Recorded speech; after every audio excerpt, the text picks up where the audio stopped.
Agarang serbisyo, tayo ang tulay, tulong pandutong para sa hamon ng buhay.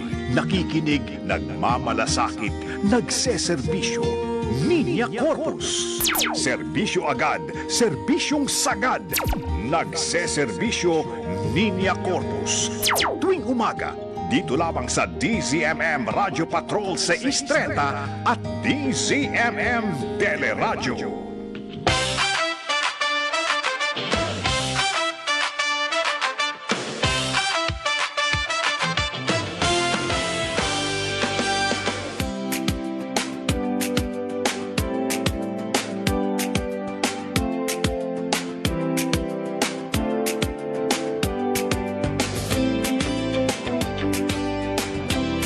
Nakikinig, nagmamalasakit, nagseserbisyo, Ninya Corpus at Mix Bustos.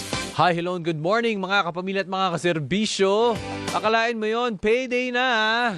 Today it is a Friday, May 15, 2026. Araw po ng Biyernes. Happy Friday po mga kapamilya at mga kaserbisyo. Mix Bustos po, kamusta po kayong lahat? Aba, akalain mo yun, parang wow, kalahati na naman ng buwan.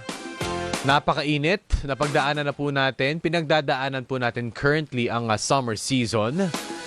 And in a few weeks, kahit papano, i-estimate po natin na baka po, unti-unti na nga baka magwisik-wisik na ng konti. Baka naman madiligan ng onti ang Pilipinas dahil nga po, baka naman pwede nang umulan-ulan lang ng konti. Usually naman kasi, 'di ba, kapag late ng May, papasok po ng June, papasok na po tayo ng rainy season. Pero habang wala pa po 'yan, mainit pa po ang mga kaganapan, hindi lang sa kapaligiran, kundi sa larangan ng politika, sa larangan ng ating bansa.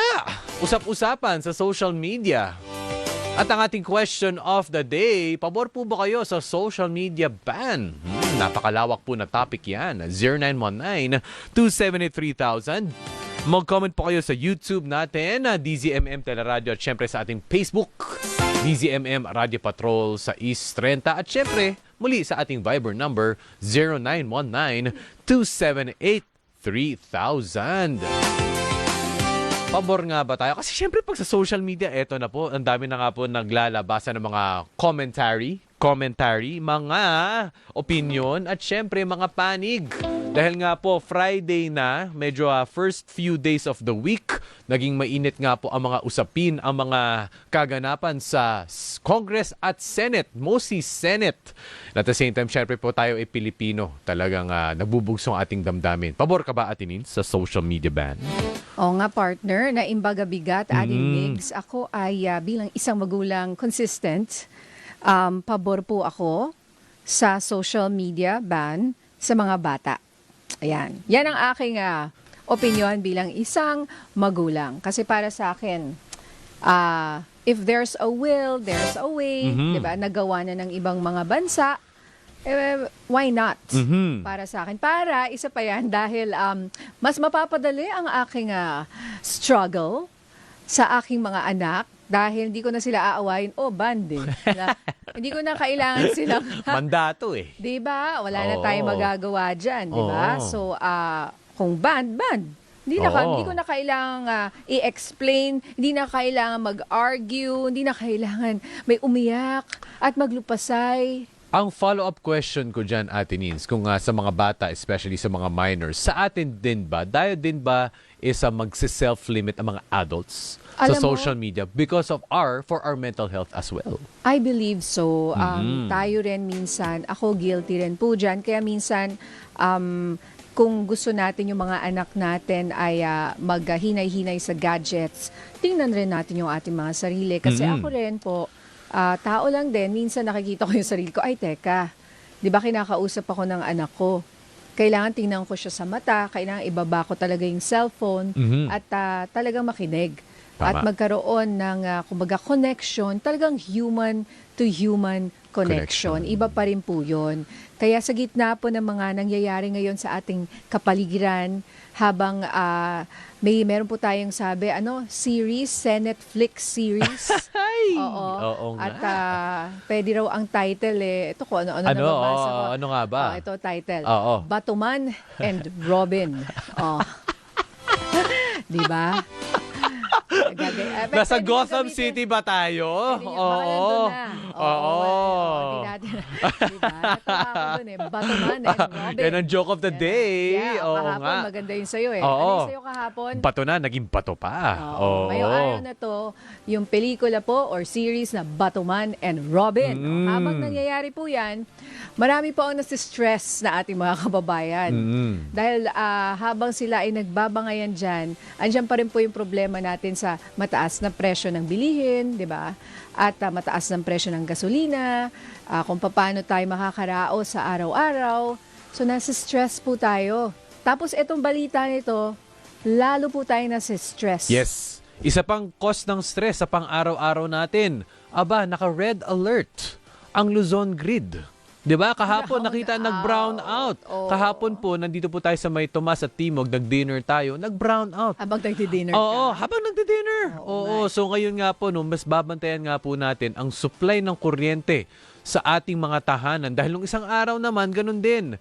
Nag-brown out sa Pasig, sa Muntinlupa, iba-iba din po sa mga naririnig lang din po natin. Nako, yan po kumbaga hindi naman nakaka-alarma as of now but we should be alert. Kailangan din mag-prepare tayo. At hindi yan magiging last. Oo. No, actually sa Ilocos Norte, kung nasan yung mga kapamilya ko, yung mga magulang ko, sinabi rin ng nanay ko yung brown out dito.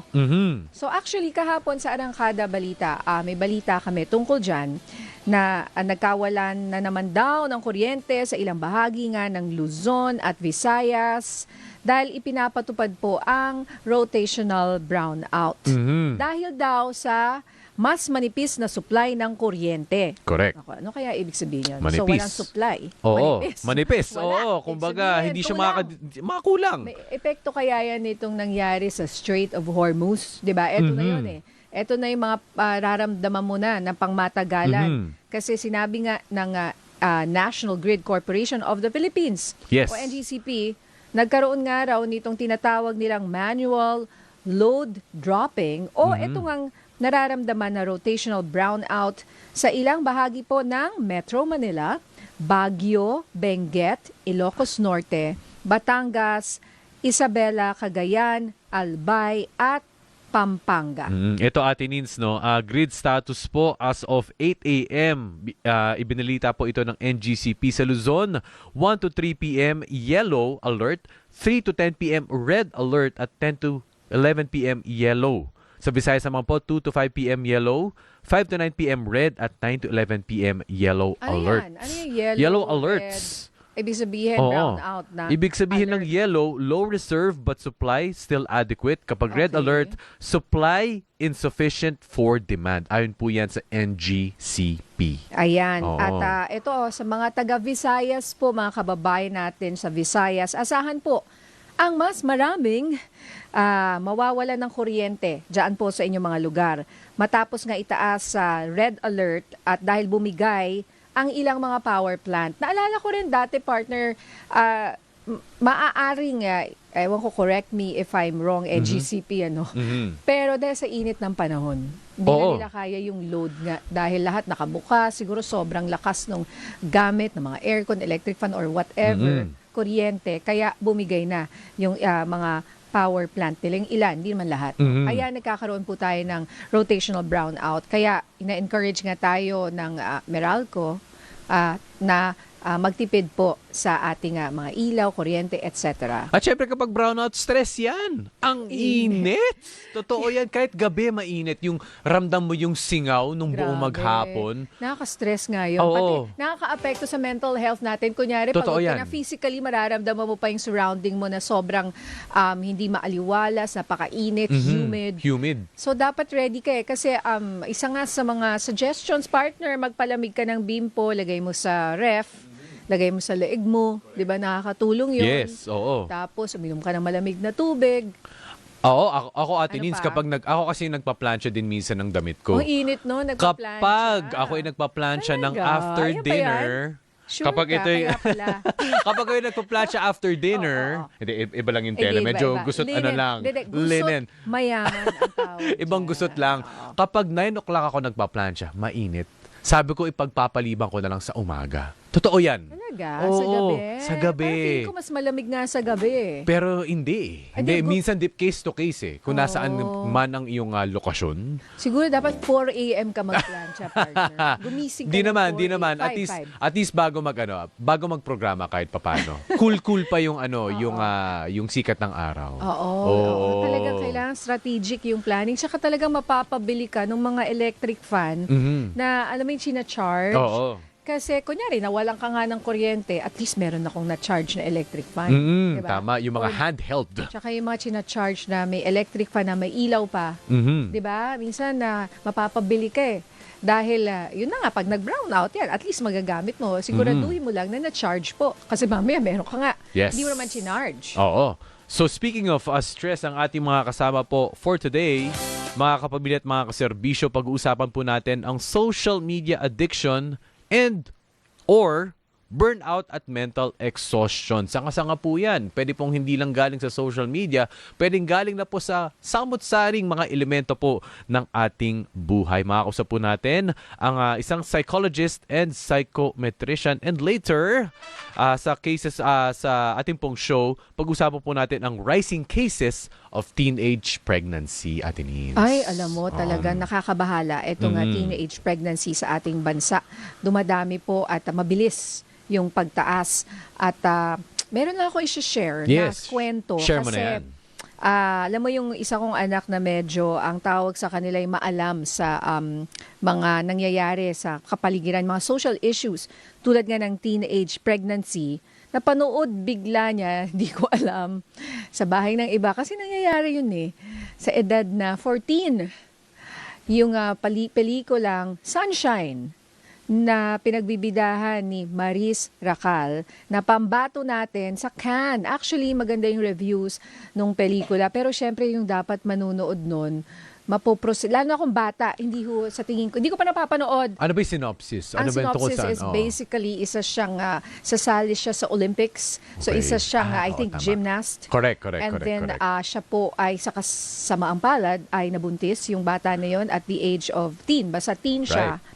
So ang nangyari, nagkaroon siya ng dilema, paano ako sasali sa Olympics gayong ako ay buntis. Totoo yan. Oo. So parang nasira or masisira yung kanyang mga pangarap dahil sa nangyari sa kanya. One of the many cases sa larangan ng sports. Maraming ganyan, hindi lang sa gymnastics. Especially kapag ikaw babae. You are prone kapag syempre mag high school, college, Ate Nins. Yan nga talagang binabantayan ng mga parents and coaches. Oo. And what will you do? So, yun yung mga issue na mahirap pag-usapan eh. Pero yung anak ko kasi buti na lang daw. Gustong-gusto raw niya. Ang ganda raw ng pelikula. So, nabahala ako. Ba't ka nagandahan? Kasi yung tema niyan, parang pang mas matanda, medyo adult yung tema. At kailangan naiintindihan mo. Awareness. Oo, at kailangan i-explain mo bakit ganito, ganyan, 'di ba? Sa mga bata, sa matanda maintindihan mo siguro dahil syempre matanda ka na, alam mo na eh. Pero sa mga bata po, medyo kailangan careful tayo sa pinapanood nga nila. But basically, pinapakita lang doon na maraming mga insidente nga po na napagsamantalahan yung bata. So yun ang mabigat kasi bukod sa nangyari doon sa isang atleta na may mga pangarap na nasira yung kanyang mga pangarap dahil nga siya ay aksidenteng nabuntis. Yung iba hindi po aksidente, sila po ay inabuso. So Yes, mga bata yes. po ito. Opo. At ang nakakagulat at nakakabahala nga po, kadalasan yung umabuso sa kanila, kakilala nila. Or people they trust. in the family. Yes. So, alam naman po yan ng marami, dahil siguro kung kayo ay maalam sa balita, nanonood kayo ng balita, alam nyo yan yung usual reason kung bakit nabubuntis yung isang bata as young as 10 years old. At wag na tayong lumayo sa lansangan. Oo. Sa mga homeless at street children. Kanina, Ate Ninsa, tama May nakita ka na naman. May nakita na Buntes naman ako. Malapit lang dito. Napakabata na naman. Tumawid ng EDSA. tumawid ng EDSA mula doon sa island papuntang bus lane. Literal tatawid siya doon sa barricade ng bus lane. May hawak siyang bata. Mabagal lang yung pagtakbo. Sabi ko, ba't tumatawid to? Aba, alam mong yung sa itsura ng nanay? Although, hindi ko na alam kung... Kapatid naman, pwede rin. Hindi. Parang alam mong anak niya eh. Okay, Sabi ko, ang bata naman ito.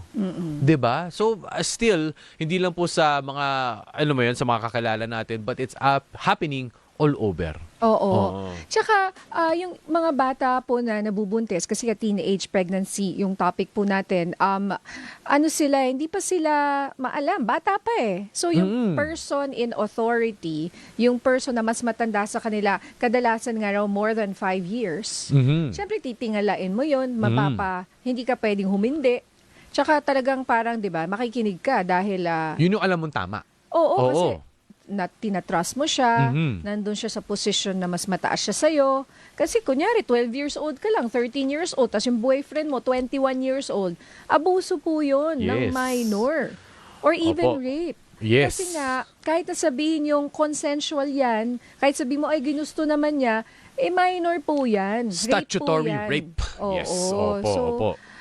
Yun po, mamaya, i-explain sa atin ng Division Chief ng Commission on Population and Development yung realidad on the ground at kung paano po tayo siguro makakatulong, isa na itong pagbibigay ng impormasyon sa ating mga kababayan. Alright. At syempre sa inyong mga tahanan, paano natin maiiwasan yan? Kasi ang pinakamasakit pa, partner, minsan kung kunyari ang biktima ay anak. For example, may mga istorya po na yung nanay, sinisisi pa yung sariling anak. So, saan pupunta yung anak? So, may mga kino-cover ako dati, yung mismong bata, talagang lalayas sa tahanan nila dahil suporta ng nanay na akala mo siya ang, di ba, dapat siya ang mag-iintindi po, protektahan ka niya. Hindi. Sinisi ka pa. Ikaw kasi, kaya ka nabuntis. Oh, di my ba? golly. Tapos sabihin mo na, yung nakabuntis sa kanya, nako, minsan po, tatay, di mo maintindihan, di ba? Anong relasyon mo ngayon doon? Di ba? Doon sa iyong anak. Ito, totoo to. Kasi na-meet ko talaga yung bata na to. Tatay niya, ang nag-abuso, nanay, sinisi siya, lumayas yung bata. Ngayon, may baby siya. Pero buti na lang ay may kumanlong sa kanya. Yung mga, mga NGOs na tumutulong sa kanya. Pero traumatized and wala na siyang mapupuntahan. Sariling ina mo eh. Tinakwil nga siya Oo nga eh. Kasi bakit ka nabuntis ng tatay mo? 'Di ba? Can you imagine? Yan po yung mga nangyayari sa ating lipunan ngayon. Kaya dapat talaga yung mga nanay, hindi ko rin alam eh. Siyempre, and reason, so isa rin sa mga reasons, sa mga interviews rin po natin, hindi mo rin daw masisi nanay, may pinanggalingan siya. Kasi kung inawan niya yung tatay, anong kakainin nila? Iwanan sila. Kasi hindi nga, walang trabaho si nanay, wala siyang maggawa. Kasi may iba pa siyang anak na pakakainin. So, kailangan niyang kampihan yung tatay na nag-uuwi ng sweldo, ng pagkain, ng pera. Nasa kanya yung power eh. So, yun po yung nangyayari ngayon. Kaya nga nitong Mother's Day, Women's Month, talagang gusto nating sabihin sa lahat ng mga kababaihan, pag kayo po ay nakatapos, edukado, may sariling kita, hindi nyo po kailangang maging, kumbaga, hostage sa inyong mga asawang mapang-abuso. Correct. At makawala tayo sa ganyang klaseng mentality. Alright. Yun ang sad reality. Kaya maganda kausap natin mamaya yung mga eksperto po. Yung isa, psychologist and psychometrician. Pwede ho kayo magpadala ng inyong mga questions. Baka meron kayong pinagdaraanan. Diba? Mag-message po kayo sa amin sa @DZMM Teleradyo sa Facebook at saka sa YouTube at sa Viber 0919-278-3000. Ang oras po ngayong umaga, 11:20 a.m.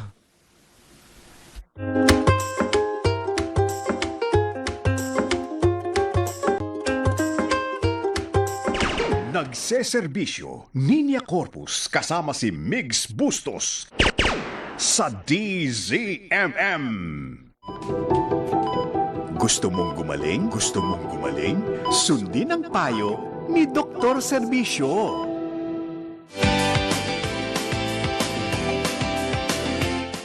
Pag-uusapan po natin ang burnout, mental exhaustion and social media addiction. Kasama po natin ang ating Dr. Serbisyo, walang iba kundi si Sir Justin Ray Chavez. Siya po ay isang psychologist and psychometrician. Ayan. Magandang umaga po. Prof pala, hindi doc. Pero baka doc din. Ongoing na po. Ongoing. Magdo-doctorate. Yes po. Yes. Ongoing.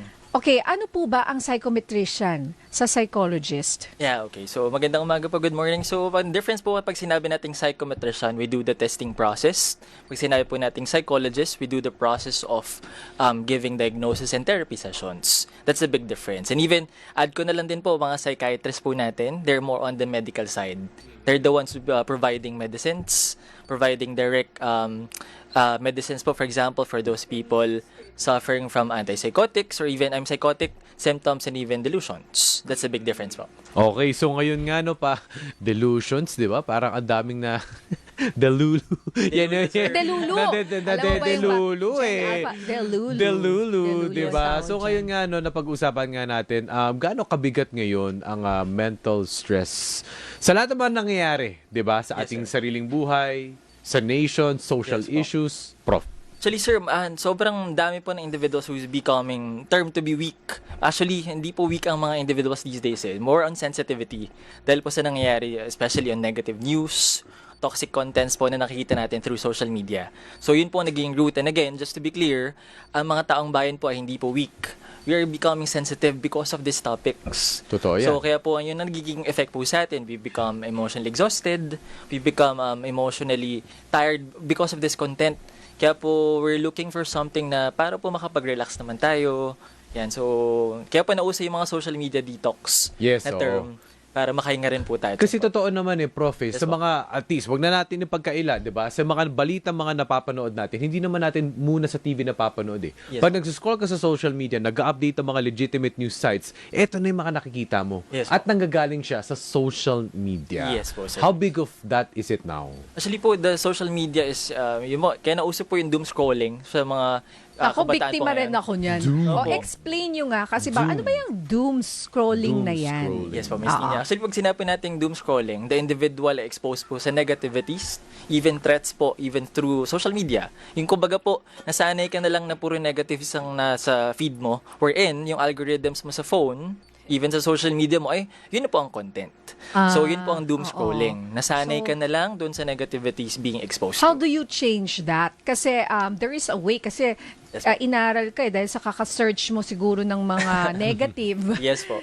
Eh di alam na nila kung ano yung i-feed sa'yo eh. Yes, po. Oo, so hindi ho yan coincidence eh. Ano yan? Targeted, no? Parang feed, kasi the fact that you're feeding po the social media, yun din po ang binibigay sa'yo.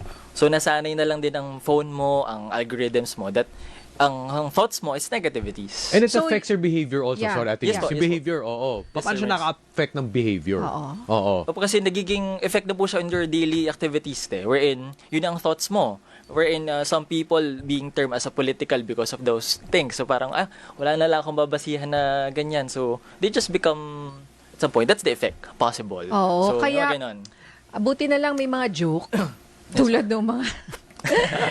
Mga Kahit Pilipino, papaano. will find humor, no? Kasi- In the stress. Alam mo, honestly, it helps. Kasi Oh. natatawa na lang ako sa mga kahit na talagang nakakalungkot ang mga nangyayari. Or else, anong gagawin ko, di ba? Di ba? Natutuwa rin ako doon sa mga jokes, napaka-creative ng ating mga kababayan. Yes po. At may mga marketing materials, Ate Ninsa. Oo. May mga marketing materials Na ginagawa na ngayon, sir. ginagawan ngayon, di ba? Because of the relevance. Yes po. Dahil sa mga hagdanan. Di ba? Di ba? Oo. Pero isang malaking kumpanya na talaga nga nag-promotion sila, tapos yung kanilang itsura, umakit na sila ng hagdan. May mga ganyan sila eh, di ba? Oo. Nakiki-ride on Oo, sa ride mga on. nangyayari. What's the recent topic po? Oh, Yes, Eh, yes, kasi- recent topic. Trending eh. Oo, Oo, yes, kung trending. gusto mong ma-view ka, di, ayan. Kaya yung mga marketing na yan eh. Oo. Oo, Creative din. Ginagamit Yes, nila tong sitwasyon na to. Pero siguro iniisip ko rin isa sa tips na para hindi magka masyadong negative yung nasa-search mo, mag-search ka ng positive, ano? Yes po. Para yes. Maapektuhan ulit. maapektuhan yung algorithm na sinasabi mo para yung mga Masanay makikita mo or masanay Yes po. yung social media or kung Yes ano man yung sinesearch mo na maging positive din. Yes po. Pero yun nga, what are your tips para tayo ay, kumbaga, mabawasan itong burnout and social media addiction na nangyayari ngayon? Actually po, we can already consider two sets of tips. First one, kailangan po dapat meron tayong initiative na more on rest. Pag sinabi natin initiative rest, ikaw na po mismo ang nag-initiative on your own that you need rest. Even having healthy boundaries po. Lalo po yung screen time natin. Minsan kasi we're being exposed again to social media, resulting to negativities for us and naapektuhan na po ang ating work because of it. At kailangan po natin to consider na kapag nakaka-apekto na po sa ating daily activities, magpa-check na po tayo sa psychologist or even sa mga mental health workers po that can help us immediately. So may mga terms na rin po of psychological first aid these days na ginagamit po. For example, the individual suffering from too much anxieties, too much depression. So individuals who's being trained of psychological first aid ay pwede na pong i-link sa mga psychologists. I'm sure patuloy Yes, po ang inyong pag-aaral, Prof, di Yes, ba? po. Kasi itong social media, kamakailan lang naman ito eh. Yes, Di ba? In this generation. Pero ano yung mga nakikita ninyong mga detrimental effects, especially from a psychology perspective, sa mga bata ba, sa mga adults din ba, na kapag prolonged use, baka yan ang pwede mangyari sa'yo. Actually po, most of them are exhaustions, mostly sir, and burnout even. Yun po ang mostly common effect eh. On the perspective of psychology, most of them are suffering po na, especially when it comes to usapang tax. Yung problem, yes po sir, usapang tax, even, wherein... As in yung, buwis? Yes, buwis po. Oo. Wherein yung mga kapag... For some people, even professionals these days, even some known people, they're posting videos about, common posts about tax, on saan mapupunta, or in yung correct, nagiging correct. effect. The effect wherein they're already criticizing minimal details na dati hindi pinapansin eh. Ngayon, nagiging big deals na po, big deal na siya these days. Yung Opo. kahit kaliit-liit ang bagay na pwede mo namang palampasin na siguro kasi mas stress ka lang. Yes po. Sa kunyari kung magkano man yan, Yes depende sa status mo sa buhay. Kasi yung iba kahit 10 piso po yan, Yan, malaking bagay. bagay. Yes diba? po. And knowing na nalalagay lang sa corruption, diba? Or Yes po, Miss whatever, Nyara po. diba? Nakikita natin ngayon, talagang nakaka-depress. Pero tama ka, parang minsan pwede mo sigurong i-shut out muna. Yes Hindi po. naman sa wala kang pakialaman, no? Pero siguro piliin mo na lang. Yes po. Share ko Yung- lang. Yung bibigyan mo ng, baka yung battle na yan o yung, di ba, ay hindi kailangang gawin ngayon. Yes po. Di ba? Oo. Share ko lang, Ate Nins, ako kapag gusto ko mag-break sa mga nakaka-stress, Yes, po. sa mga nangyayari ngayon, pinipili ko yung mga gusto kong panoorin. Kuwari, comedy, o kaya kuwari, sports. Magkiklik-click ako ng sports para masana yung algorithm na yun Yun na yung muna ang content. lumalabas. Yes, sir. At least Opo. for that day, kahit papaano, nakapagpahinga lang yung utak mo to something na gusto mo lang siyang panoorin at light siya para Yes, sir. sa'yo. Para feel good. Di naman Oo. total po na ubusin mo yung more on Oo. adjustments and more Adjustments. on yes po. Oo. Actually, or balance eh. Maganda kung balance eh. So Yes ako po. lumalabas sa algorithm ko ngayon, puro parenting quotes.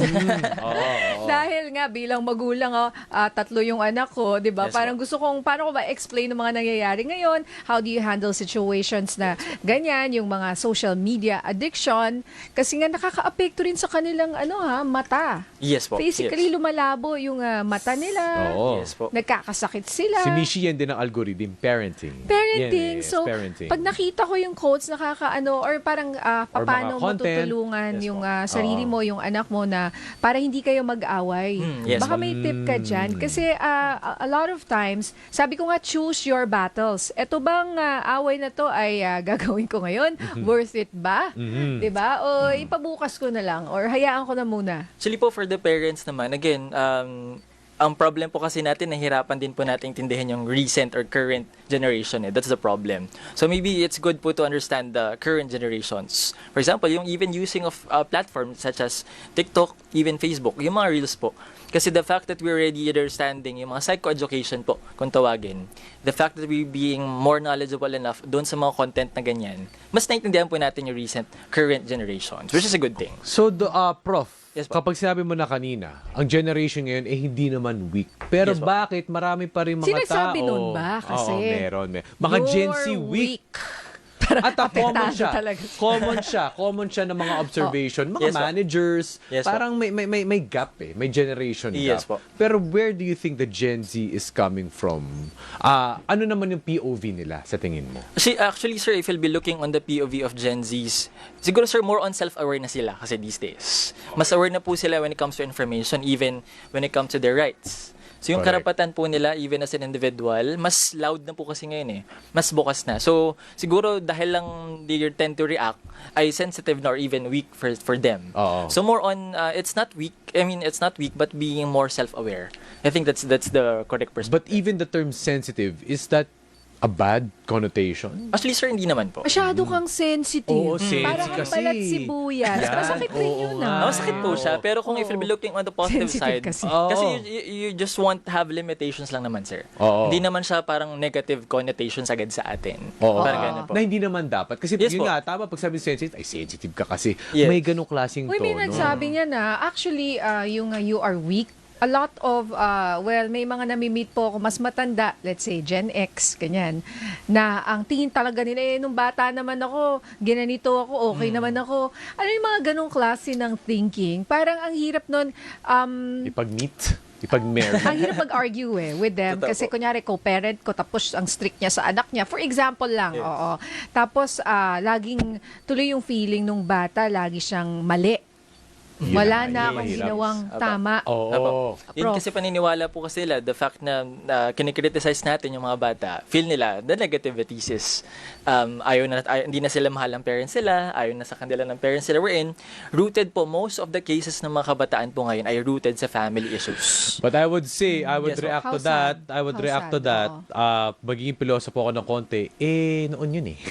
Iba na ngayon eh. Yes Di ba? po. Totoo naman, di Totoo, ba? sir, opo. So at the same time, meron din mga ibang mga Gen X na they know, yes, ito noon, pero wala. You have to adapt to the times eh. Yes po. Pati din siguro kapag merong konting adjustment, may konting struggle, pero yung effort to adapt is Yes. there. Yes po, actually. Oo. Marunong naman, adaptable naman po yung mga kabataan ngayon. Wherein, sa sobrang dami lang ng bagay na kailangan nila mag-adapt, na-overwhelm po sila.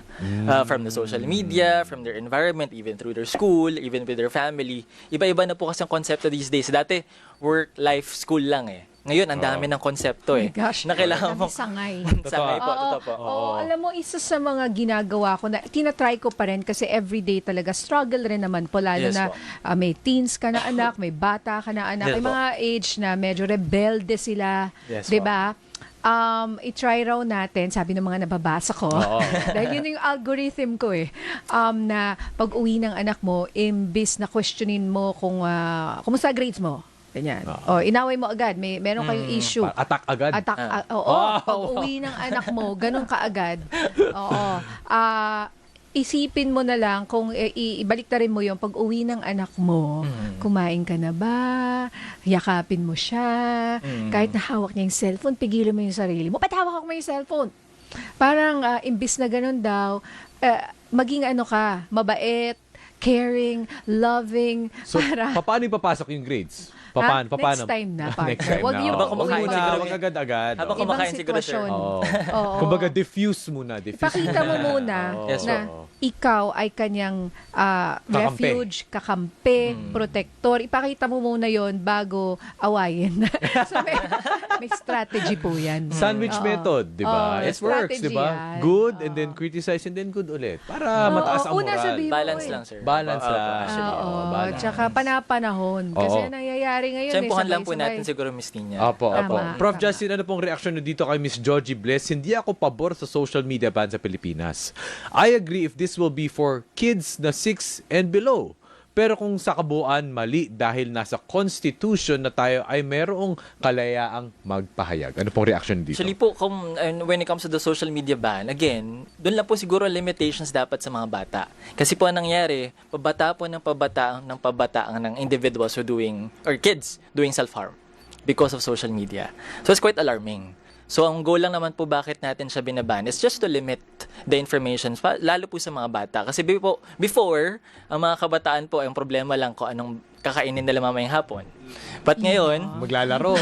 Gusto ko maglaro mamayang hapon, di ba? yes sir, Oo. we're ng problem ng kabataan ngayon, anong ipopost nila or isa-story nila mamayang hapon. So that's the big how difference. sad, So it's no? the pressure is there. We're in, they do compare themselves to their friends, their classmates kasi ang classmate niya may ipopost mamaya. So dapat siya pressured siya what's needed to be post later on. So, self-esteem ay affected po, Miss Nina and Sir Yung, Mig. kung So, ano lang kinain mo, niregalo sa'yo, para meron ka ba nito, siya wala, meron Opo. ako nito. Yes, Di ba? Wala ako nito. So, i-compare mo na sa stories lang, di ba? And Correct. then, pabata ng pabata. So, talagang ang hirap talaga, hindi mo makikita sila talaga 24/7 eh. Yes, Kaya, tinatry natin na bigyan sila ng ibang mapag-abalahan. yes, po. Oo. Mahirap din yun kasi alam mo yung kanilang attention span or laging bored na lang agad. 'Di ba? Tayo noon, 'di ba? Kung wala tayong ginagawa, mag-iisip ka ng gagawin, 'di ba? Magiging Yes, creative ka. Maglalaro ka ng patintero sa labas, magbabike ka sa labas. Ngayon konting ano lang, anong gagawin ko? 'Di ba? Yes, po. I'm bored. Mm. Bored na agad. Nasa virtual world na po kasi sila. Oo, kasi ganyan sa- ang bilis nung ano nila sa pag nasa social media sila. Yes po. Ang Instant. dali-dali. Oo, Yes, instant. instant gratification. Oo. Kaya po yung temper affected din po eh. Kasi the social media, anytime soon, pwede naman nila i-search. Yung temper pa ay umiikli na rin. Oo. Dati pong haba ng pasensya natin eh. Or ngayon, paikli po ng paikli yung Oo. temper sa mga bata. Alam mo, may nagtanong sa akin dito noon sa ating YouTube partner. Sabi ko, inalis ko yung Roblox sa anak ko. Di sila makapaniwala paano mo nagawa. Share mga yung tips. Hindi ko perfect Ganito yung ginawa namin. Una nawala yung iPad niya, hindi mahanap ng mga 3 linggo. Oo. Wala siya magawa. Oo. Lahat kami naghahanap. Pero mamaya nagdududa na siya. Tinago niyo talagang hindi namin. Sa totoo, nakalimutan ko rin kung saan ko tinago. Okay. Talagang hindi namin Fair. mahanap. Di naman Oo. nawala, Miss Di naman Nina. nawala. Talagang nawala. Kasi nga, diba? Nakalimutan ko eh. Nawala talaga. Hindi namin mahanap. Tapos anyway, nung may nahanap na, tinanggal ko nga po yung Roblox, pinalitan namin ng Minecraft.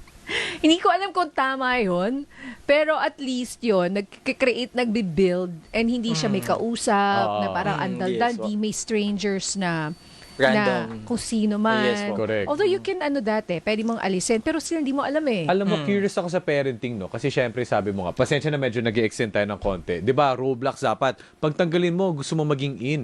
Pero at the same time, yung Maglaro ka pagiging daw. cool, yung Oh. pagiging cool, pwedeng galing din sa magulang.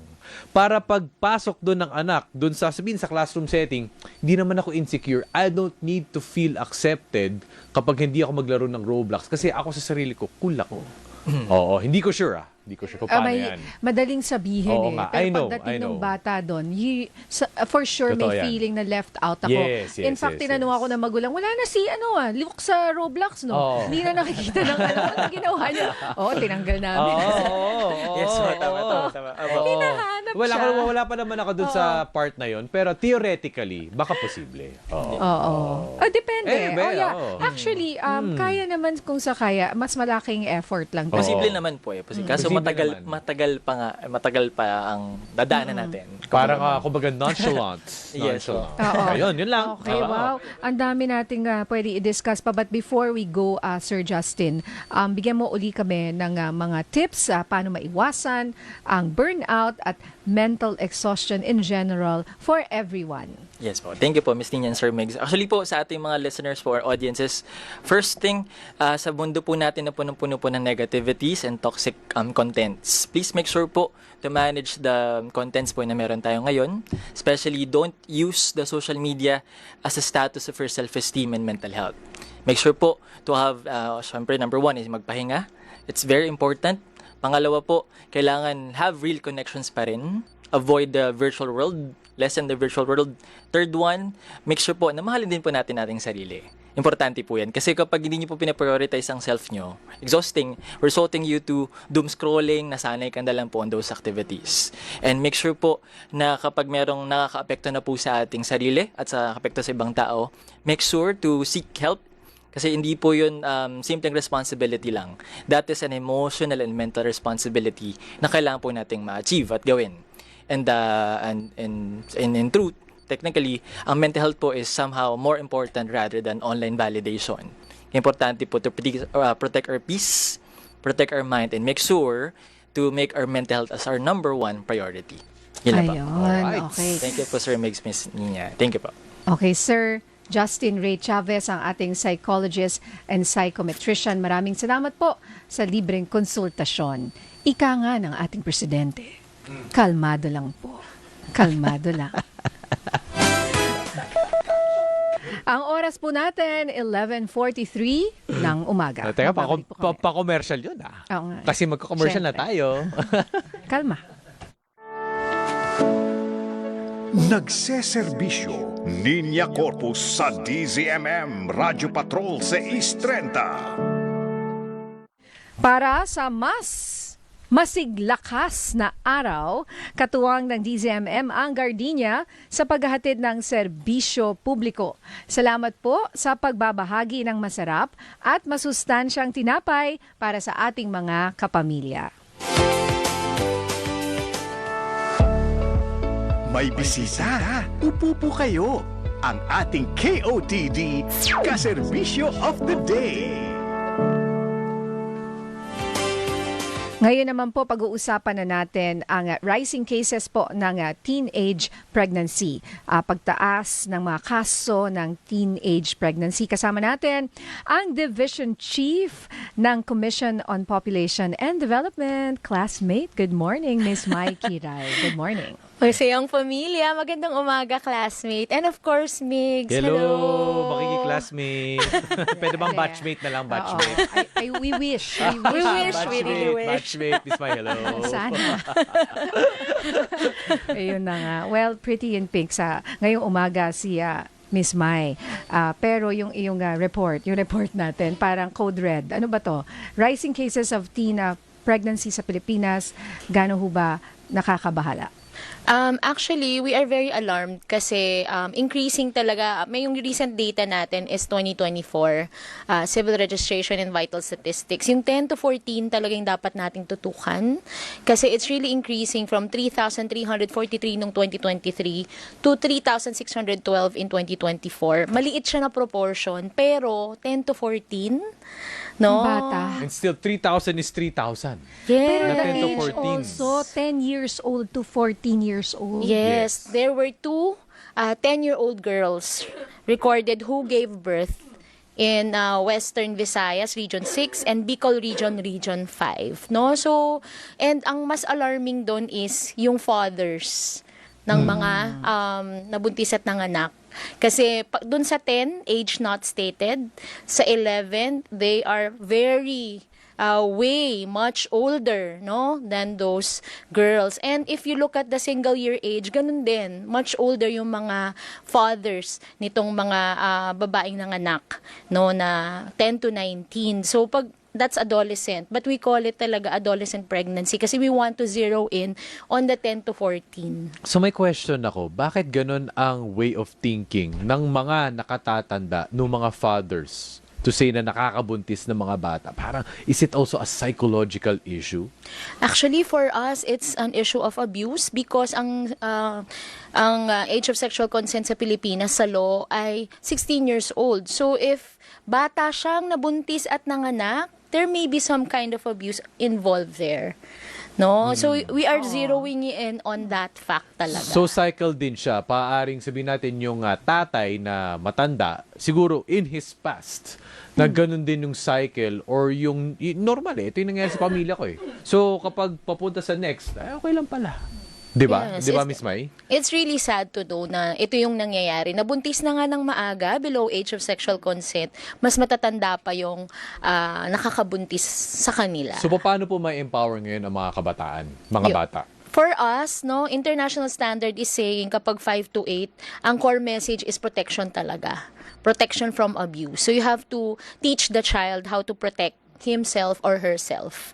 Kapag ka older ages doon, kailangan ang pagtuturo na is it's not their fault, no? Whatever it is na any violence or abuse, it's not their fault. Pag mas older na, ang pagtuturo ay there should be consent. If a no is a no. No, teaching our young kids on social protection yung gusto talaga natin protecting themselves kasi nga nangyayari talaga itong mga pangyayaring ito, no, although may good news sa totoo lang. I come here for good news. Yes, go ahead. Yes, because historically, no, itong pinakamababa for 15 to 19. I think nag-work talaga yung programs natin for 15 to 19. Because it's really decreasing. Oo. 4.9% according to the 2025 National Demographic and Health Survey ng Philippine Statistics Authority. But no, sad to say, hindi nakaka-capture yung 10 to 14. So, yun din, gusto nating draw the attention there. Wait, Miss Mai, bakit? Bakit naging parang effective yung sa 15 to 19 Opo. and Yes. hindi yung 10 to 14 na mas dapat bantayan natin dahil syempre, obviously, mas bata itong mga to. I think yung mga programa ng gobyerno nag-center dun sa teen ages. May ethical issue kasi pag 10 to 14 no? Kasi kailangan mo ng parental consent, kailangan ng data privacy, kailangan meron kang expert opinions on how to design a program for very young adolescents. Kaya right now, government is veering towards that, developing a program from 10 to 14. We will consult experts on how to go about this. No, may core message tayo about protection, pero kailangan natin ng matinding expert opinion and ethical issues are involved because it's Oo. 10 to 14. Kasi malamang you're also talking about contraceptives. Tama ba? Kapag What ganyan, else? we cannot talk about family planning methods because there is a law that kailangan may parental consent. Yun na nga. Sa anong age? Ang 18 and below, no, according to the Responsible Parenting and Reproductive Health Act or the Republic Act 10354, kailangan may written parental Oh, so consent. kumbaga ganito lang yan. Kunyari, Nay, yung boyfriend ko, kunyari 15 years old ka, bigyan mo ako ng consent, bibili ako ng condom. Or hihingi ako sa health Oh, center. hihingi. Oo, tingin mo gagawin Oo yun ng nga. bata. Oo nga, parang nung sinabi mo ngayon, parang, ha? Di ba? Parang kalokohan, ano? Oo. Sex education, Miss Mai, gaano po ito kahalaga? Ayun, kailangan talaga nating turuan ang ating mga anak, lalo ng mga magulang. Yan talaga ang core message namin at panawagan mula sa CPD na parents should be the primary sexuality educator. Sad to say, only more than 10% lang talaga ang nakikipag-usap tungkol sa sexuality. No, we had a conversation Yes. kanina Yeah, and I laud parents opening that topic Oo. with their children kasi yun talaga dapat ang nangyayari sa bahay. Sad to say, it's not happening because parents are not ready. Oo. But also, the other thing is that, sabi mo nga kanina, usually, yung abuser, tatay mo, or even nanay mo, 'di ba? So, paano yun? Kung ganun yung sitwasyon, how can you expect na you will get it from your parents when sila mismo yung nag-a-abuse sa'yo? We need to teach talaga kids or children na to go, recognize abuse, to run, and tell a responsible adult kung parents or family member ang nag-a-abuse sa'yo. Yun talagang dapat ituro sa curriculum. No? DepEd has a integration of curriculum. Yung sexuality education sa curriculum, they call it reproductive health education. Pero we need to really Controversial have nga training. Yes, oo. We followed the law. Yung reproductive health education is in the law. No, we do not use comprehensive sexuality education kasi wala siya sa batas natin. Oo, yun nga yung hindi na-approve. Yung ma-approve na, tapos hindi na-approve. Tapos ang dami na nangyaring iba. Kaya nakalimutan na. Nakalimutan na, nabaon na. Nabaon na po, oo. Pero just the same, at least nandito po tayo, Miss Mai, para sabihin sa mga magulang, uy, habang bata pa lang, 5 to 8 years old, sabihin nyo na ito yung, ano yung dati sinasabi mo, good touch, bad touch, Yan, di ba? Opo. Calling Baka- our body oo. parts as they are. Oo. And I think Migs is doing that. And I'm sure ikaw din, Ninya, no? Oo. As a parent Actually, sa of totoo lang, medyo adolescents. awkward ako kasi adolescent na yung anak ko. Oo. Sa totoo lang mahirap. Oo. Even me, kahit na sinasabi ko po ngayon ganito, ganyan, ang hirap gawin sa totoong buhay. Kaya baka naghanap rin ako ng ibang way na paano ko ba sasabihin yung topic na to. Pero nakikita ko naman kung yung anak mo mature ba o hindi. Kasi you're the only one na talagang makakakilala sa sarili mong anak kung ito ba ay napapanahon na, nasabihin ko to or pag-usapan to. Pero sa totoo lang, Miss Mai, ang hirap. Sa totoo lang, hindi ko masabi pa sa mga puntong ito.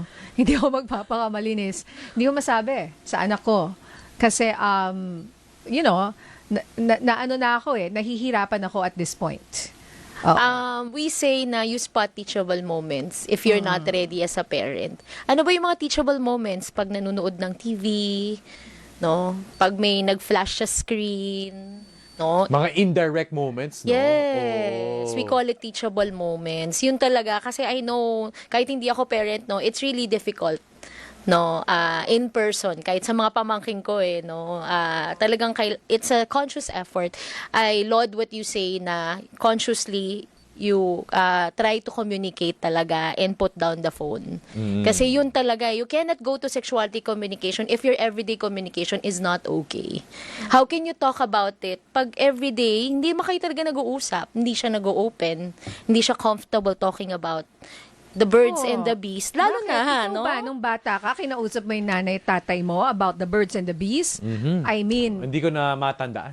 Oo, hindi, I do not di ba? recall. Hindi Oo. naman ganun yun eh. Oo. Ikaw ba, Miss Mai? Oo. Ang nanay ko kasi taga Commission on Population. Ay, okay.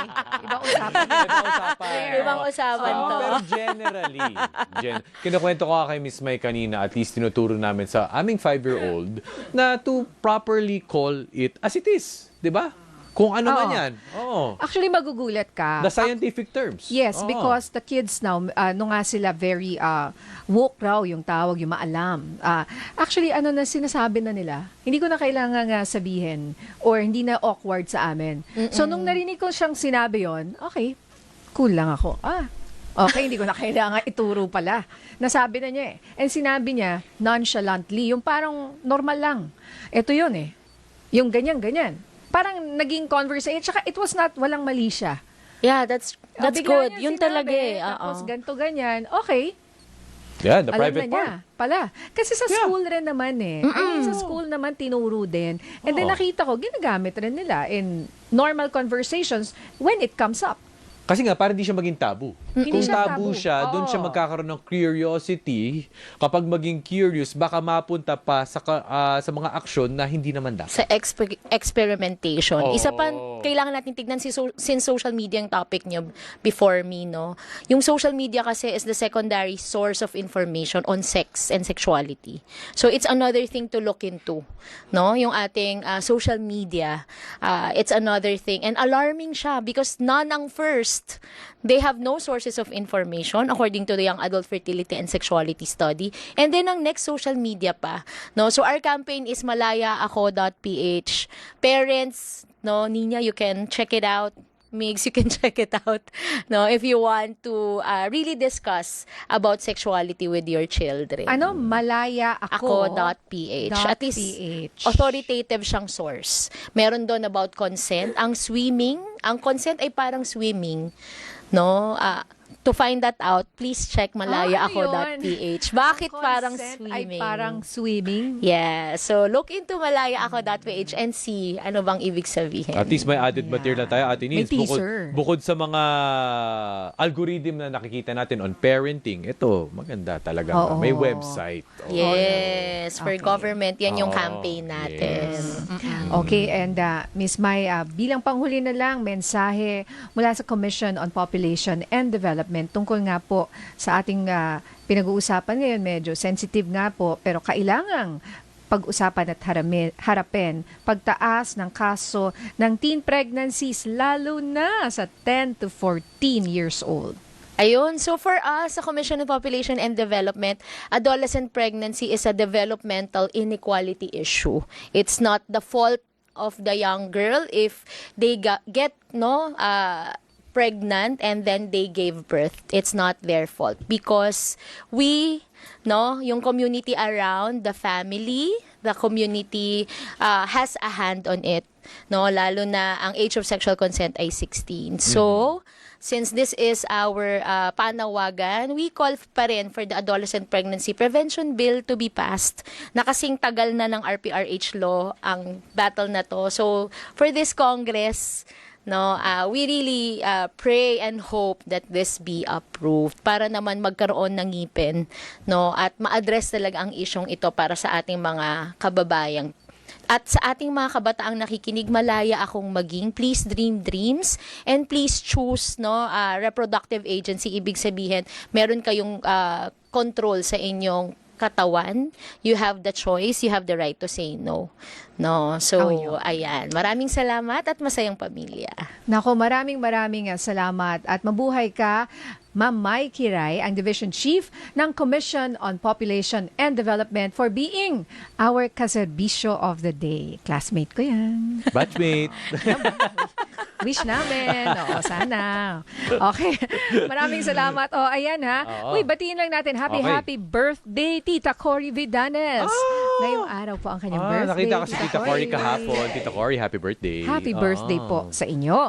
Uy, konting announcement na lang po meron po akong pop-up sa BGC ngayon, Katutubo pop-up starting ngayong Friday, Saturday and Sunday. Andyan po lahat ng local designers, Luzon, Visayas, Mindanao, nasa BGC Bench Tower po ngayon. Sa Katutubo pop-up po yan. Okay? Alright. Maraming salamat dahil number 1 cable news channel sa Metro at Mega Manila sa TV audience measurement sa buong taon ng 2025 hanggang March 2026 po ang DZMM Teleradyo. Alright, at dahil dyan, susunod po, grabe, thank you naman po sa recognition. At syempre, patuloy pa po kami magseserbisyo para sa bayan. Susunod po, headline ngayon, kasama sina Jeffrey Arnaez at Rica Ladzo. Muli ako po si Migs Bustos, nagseserbisyo. Maraming salamat po mga kapamilya. Ito po si Nina Corpus, nagseserbisyo. Happy weekend. Bye. Bye po.